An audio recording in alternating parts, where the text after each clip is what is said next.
que é o rei Davi, né?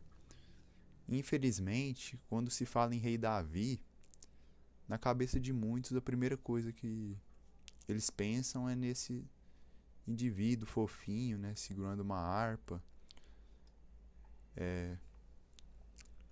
realizando cânticos, né, lutando contra aqui o gigante, sendo o salvador da pátria, né, mas não passa de fábula, tá, gente? Isso aqui é tudo uma grande enganação, pois não existe esse rei Davi aqui dentro das escrituras, tá?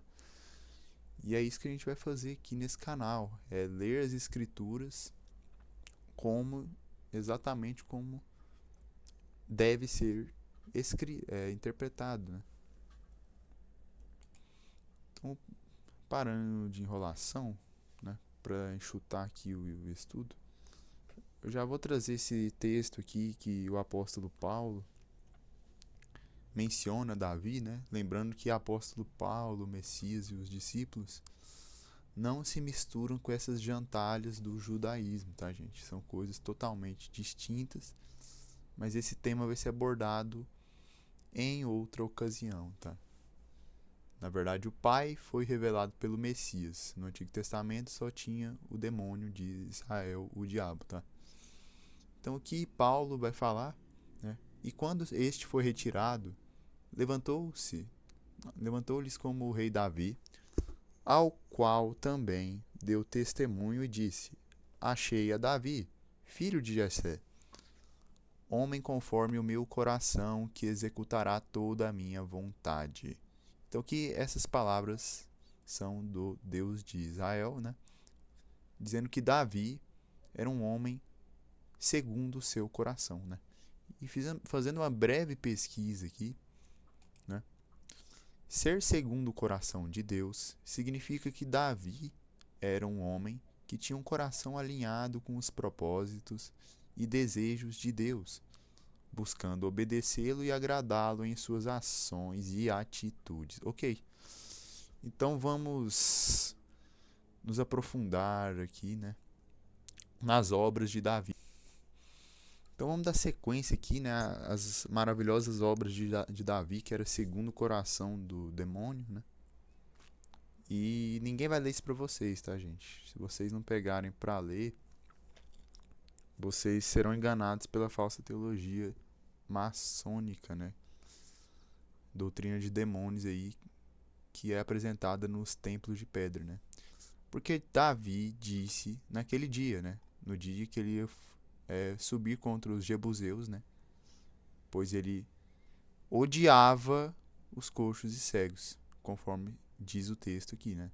Qualquer que ferir os jebuseus, suba ao canal e fira aos coxos e aos cegos, a quem a alma de Davi odeia, tá? Então Davi era bastante preconceituoso aqui, né, com os cegos e os coxos, né? Por isso se diz: nem cego nem coxo entrará na casa do demônio, rei Davi. Então vamos para o próximo texto. A gente está dando sequência aqui, né? Acabamos de ver que Davi odiava coxos e cegos, né? Então, a primeira característica desse rei é que ele era um rei assassino e preconceituoso, né? Agora vamos para o segundo tópico, que além de assassino, Davi também era uma bicha louca, tá? Com fetiches bem peculiares, né? Vamos ler o texto aqui para ver o que diz. Então disse Saul: Assim direis a Davi: o rei não tem necessidade de dote, senão de 100 prepúcios de filisteus, para se tornar uma vingança dos inimigos do rei, porquanto Saul tentava fazer cair a Davi pela mão dos filisteus. Então aqui Saul está tentando armar uma armadilha contra a bicha louca, né? Vamos ver no que vai dar isso aqui. E anunciaram os seus servos estas palavras a Davi. E este negócio pareceu bem aos olhos de Davi, de quem fosse genro do rei, né? Porque Davi era esposa de Mical, né? Que o desprezou no coração após ver que ele era uma bicha louca, né? Porém ainda, porém ainda os dias não se haviam cumprido. Então Davi se levantou e partiu com seus homens, e feriu dentre os filisteus 200 homens, e trouxe os seus prepúcios. Ah, sim, então Saul pediu 100 prepúcios, Davi conseguiu 200, né? O caminhão virou mesmo, tá, gente?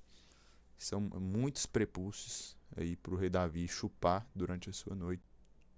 Gente, essa tara aí de Davi por prepúcios teve início lá na sua adolescência, tá?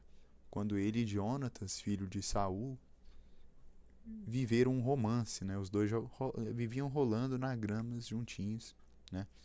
E isso acendia muito a ira de Saul, né? Tanto que ele procurava matar Davi a todo custo, né?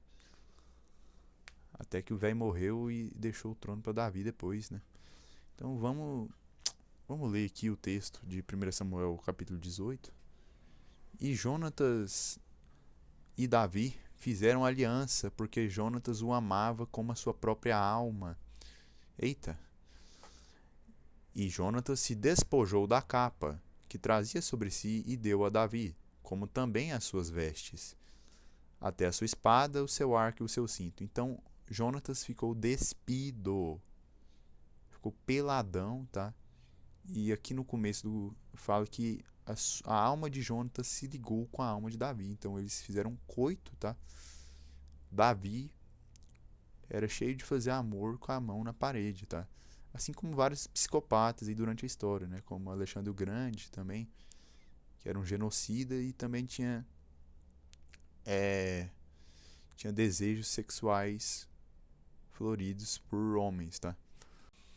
Então, gente, só para concluir aqui o romance desses dois, né? Jonatas acabou sendo morto pelos filisteus, né? Durante a guerra, teve a sua vida ceifada. E Davi vai lamentar aqui, né? A morte do seu amado de uma maneira bem esporádica, eu diria, né? Angustiado estou por ti, meu irmão Jonatas. Quão amabilíssimo me eras! Mais maravilhoso me era o teu amor do que o amor das mulheres. Lembrando que Davi, durante esse ocorrido aqui, ele já era casado com Mical, tá? Não é à toa que Mical o desprezou no coração quando viu que Davi era uma bicha louca. Então aqui o estudo sobre a homossexualidade de Davi está concluído. Vamos agora para Davi invocando o dragão. Gente, então vamos aqui para o terceiro tópico, né, que é Davi invocando o dragão, o demiurgo, o deus de Israel, tá? O diabo, a antiga serpente, chamada Satanás. Lembrando que quem invoca, gente, invoca demônio, tá? Não existe invocar o pai, isso é totalmente ilógico. Invocarei o nome do Senhor, que é digno de todo louvor, e ficarei livre dos meus inimigos. Tristezas de morte me cercaram, e torrentes de impiedade me assombraram. Tristezas do inferno me cingiram, laços de morte me surpreenderam. Na angústia invoquei ao Senhor, e clamei ao meu Deus desde o seu templo. Ouviu a minha voz, aos seus ouvidos chegou ao meu clamor perante a sua face. Então a terra se abalou e tremeu, e os fundamentos dos montes também se moveram e se abalaram. Das suas narinas subiu fumaça, da sua boca saiu fogo que consumia. Carvões se acenderam dele. Gente, qual animal é esse aqui? Responda aí nos comentários, tá? Esse aí é assunto para outro vídeo. Abaixou os céus e desceu, e a escuridão estava debaixo dos seus pés. E montou num querubim e voou. Sim, voou sobre as asas do vento. Então esse ser aqui, ele voava. Ah, entendi. Fez das trevas o seu lugar oculto. Ah, então esse ser aqui habitava em trevas. O Messias vai falar que o Pai é luz, né? É o pai das luzes. Então, como que o pai das luzes habita em trevas, gente? Fica aí a indagação aos exegegues de plantão aí, tá? Os comentários estão abertos. Então, para finalizar aqui o estudo, né, gente, eu trouxe esse lindo poema, que eu creio que é o menos lido em todas as igrejas aí, né? Pelos cães gulosos, guias cegos, né, porque eles insistem em botar Davi em um pedestal, tá? Eles odeiam as palavras do Messias e exaltam essas imundícies aqui, tá? Então, o que acabamos de ver foi que Davi invoca a serpente voadora, né? E no fim da sua vida ele compôs esse lindo poema aqui, que a gente vai ler. E o que vocês acham, gente? Qual foi a recompensa de Davi após viver uma vida, né, segundo o coração de Deus, né? Agindo conforme a vontade do Senhor dos Exércitos, né? Sendo fiel a ele durante todo o seu reinado. Então vamos ver aqui qual foi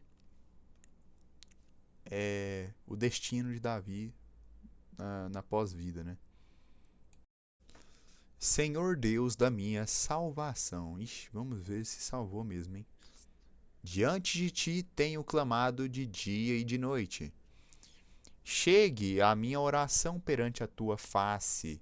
Inclina os teus ouvidos ao meu clamor, porque a minha alma está cheia de angústia e a minha vida se aproxima da sepultura. Então, que Davi estava velho de idade, tá? Estou contado com aqueles que descem ao abismo. Estou como homem sem forças, livre entre os mortos, como os feridos de morte que jazem na sepultura, dos quais te não lembras mais, estão cortados da tua mão. Puseste-me no abismo mais profundo, em trevas, nas profundezas.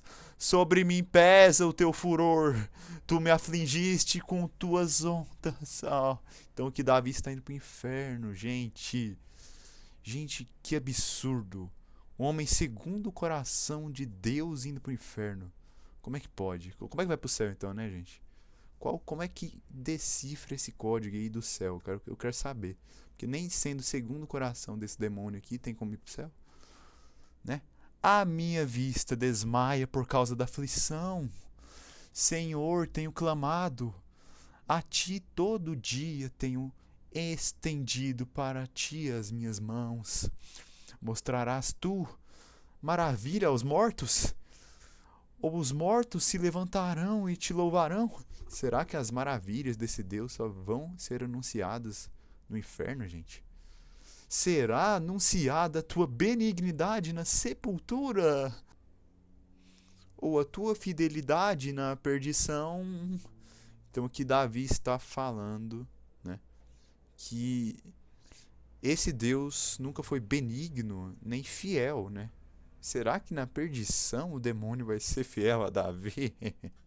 Saber-se-ão as tuas maravilhas nas trevas e a tua justiça na terra do esquecimento. Então ainda não era sabido as maravilhas desse Deus, só tinha obras más, tá?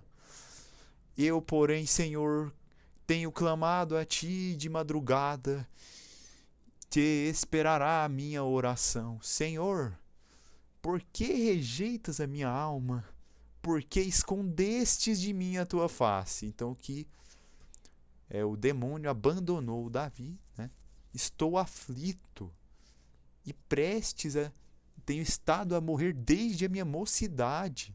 Enquanto sofro os teus terrores, estou perturbado. Então esse demônio, né, terrorista, atormentava Davi desde a sua mocidade. A tua ardente indignação sobre mim vai passando.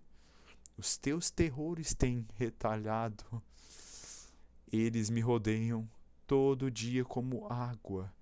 Eles juntos me sitiam. Desviaste para longe de mim amigos e companheiros, e os meus conhecidos estão em trevas. Então, todos os conhecidos aqui os domésticos de Davi estão em trevas, né? E o demônio o abandonou no fim da sua vida. É assim que ele age, gente. Esse é o modus operandi do capeta, tá?